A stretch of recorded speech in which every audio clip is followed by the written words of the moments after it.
Bienvenue dans cette session dans laquelle vous allez apprendre à utiliser les stacks. Alors les stacks représentent une collection d'objets qui vont se baser sur le principe du dernier entrée, premier sorti. C'est une pile, tout simplement. Alors pour bien comprendre, imaginez que vous ayez une pile dans laquelle vous allez mettre votre premier objet, ensuite vous mettez un deuxième objet, un troisième objet et un quatrième et dernier objet. Étant donné que c'est une pile, est-ce que vous allez pouvoir retirer le premier objet que vous avez inséré en premier? Eh bien non. Vous allez devoir retirer en premier le dernier objet, qui est le quatrième dans cet exemple. Ensuite, vous allez retirer donc l'objet 3, l'objet 2, et ensuite, vous allez pouvoir retirer le premier objet que vous avez inséré. Donc le premier objet inséré sera le dernier à pouvoir sortir. Et le dernier objet inséré sera le premier à pouvoir sortir. Alors ne vous inquiétez pas, il y a des méthodes qui sont entièrement automatiques. Ce n'est pas à vous de définir quel est le premier objet, le dernier objet, etc. Ça sera automatique. Alors comment utiliser la classe stack? Eh bien pour utiliser les stacks, il faudra utiliser la classe stack du framework .NET. Et maintenant, c'est parti pour une démonstration. Alors ici, on va revenir sur notre Visual Studio Code et la première chose qu'on va faire, ça va être d'instancier donc un objet ici qui se trouve toujours dans le même espace de nom que les collections d'objets précédentes. Donc ça sera générique, point, la classe stack. Et donc il faudra toujours donner un type ici à votre stack, à votre donc pile. On va ici insérer deux objets de type chaîne de caractères. Alors, pour ajouter donc un objet en haut de la pile, donc, ce qu'on va faire, c'est qu'on va utiliser la méthode, donc $pile, la méthode push, et ici, on va nommer donc premier objet, et je vais insérer comme ça 4 objets pour vous montrer le fonctionnement. Donc ici, premier objet, ici, ça sera deuxième objet. Donc là, vous allez voir que leur affichage ici sera dans l'ordre inversé. Donc deuxième, troisième et le quatrième. Et maintenant ici, je vais afficher ma pile. J'enregistre et j'exécute. Et là, qu'est-ce qu'on voit? On voit que le premier objet donc a bien été inséré, mais qui se trouve ici maintenant tout en bas de la pile. Le deuxième objet ici se trouve donc ici, le troisième ici et le quatrième ici.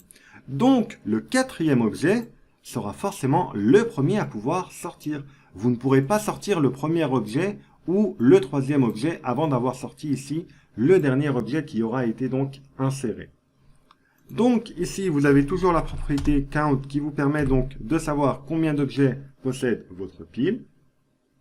Et maintenant, si vous souhaitez par exemple récupérer le dernier objet qui a été ajouté en haut de la pile, mais sans le supprimer, vous allez utiliser la méthode ici pick. Donc là, je vous montre le fonctionnement et après, on passera à un exemple concret. Donc là, vous voyez qu'on récupère le quatrième objet qui a été donc ici, inséré.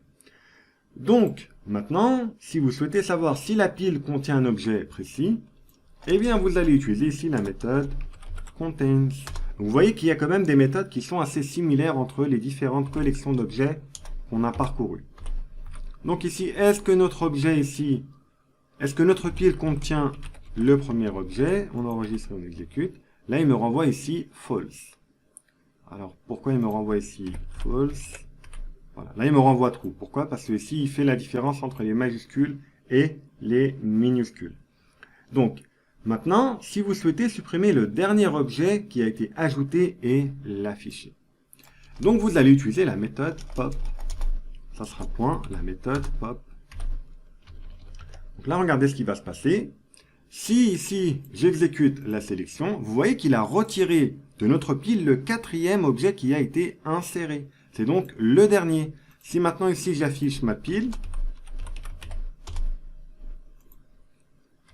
vous voyez que ici, on a maintenant le troisième, le deuxième ainsi que le premier objet. Maintenant, avant de pouvoir retirer le premier objet, il faudra encore retirer le troisième et le deuxième objet. Mais vous n'aurez pas besoin de le spécifier. Ça se fera automatiquement via la méthode pop. Alors maintenant, d'après vous, si j'exécute à nouveau la méthode pop, quel est l'objet qui va ici sortir? Je vais l'exécuter. Et là, on voit que c'est le troisième objet qui est donc sorti. Si ici j'appelle ici donc ma pile, j'exécute la sélection, vous voyez que maintenant on n'a plus que deuxième et premier. On va continuer ici de retirer. Donc là on a le deuxième objet qui a été retiré. Et maintenant on a enfin le premier objet qui a été retiré. Et donc si vous souhaitez supprimer l'intégralité de votre pile, vous allez toujours utiliser donc ici la méthode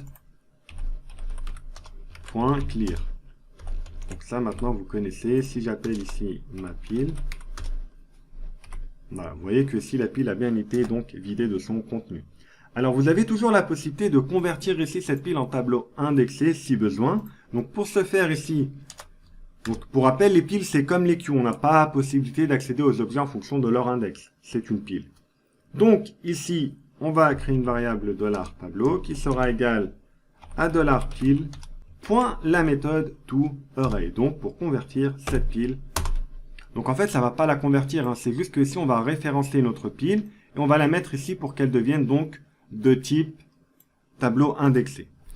Alors, ici maintenant, ce qu'on va faire, c'est que maintenant, si on fait ici un tableau, donc avant, je vais retirer ici, je relance ici donc ma pile pour avoir du contenu. Si ici, je récupère ce qui se trouve à l'index 0, que j'exécute le tout, là, vous voyez qu'il m'a bien récupéré ici, à l'index 0. Alors, maintenant ici, si donc j'exécute uniquement ici la sélection de mon tableau, vous voyez que ici donc c'est le quatrième objet qui se trouve à l'index 0. Là ici on le voit en dernier, mais étant donné qu'il est en dernier, il sera en haut de la pile. Il sera donc à l'index 0 ici. Donc maintenant on va faire un exemple concret qui va ressembler à l'exemple précédent. Je vais encore travailler sur les fichiers ici. Donc c'est fichier 1.txt. Je vais ici donc faire 4 copier-coller, voilà.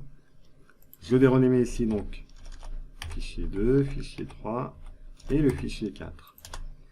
Alors ici ce qu'on va faire, c'est qu'on va faire la même boucle que avec les queues. Donc ici ça sera pile, la condition donc ça sera $pile.count supérieur à 0. Tant qu'on est supérieur à 0, ça veut dire que la pile possède un objet, il faudra donc parcourir à nouveau. Je vais rajouter donc ici dans ma variable $fichier donc $pile point la méthode pop, puisque la méthode pop me renvoie le nom du fichier. Voilà. Et ici ce qu'on va faire, c'est qu'on va faire un start sleep de 3 secondes pour que vous puissiez donc bien voir ce qui va se passer. Et ici toujours la fameuse commandelette compresse archive $fichier, le paramètre destination passe, et ça sera donc $parenthèse $fichier, et ici donc ça sera .zip. Je vais ici réduire mon Visual Studio Code, je vais venir ici sur mon H de point, ici je vais supprimer les 4 fichiers, et là vous allez voir ce qui va se passer. On va maintenant ici donc exécuter, et là, voilà, 3 secondes, voilà. Vous voyez que là, on a le fichier 4 qui est compressé en premier. Ensuite, le 3, ensuite le 2, et ensuite le 1. Voilà, vous avez compris pourquoi. Voilà donc pour cette session, merci de l'avoir suivi, et je vous dis à bientôt pour une prochaine session.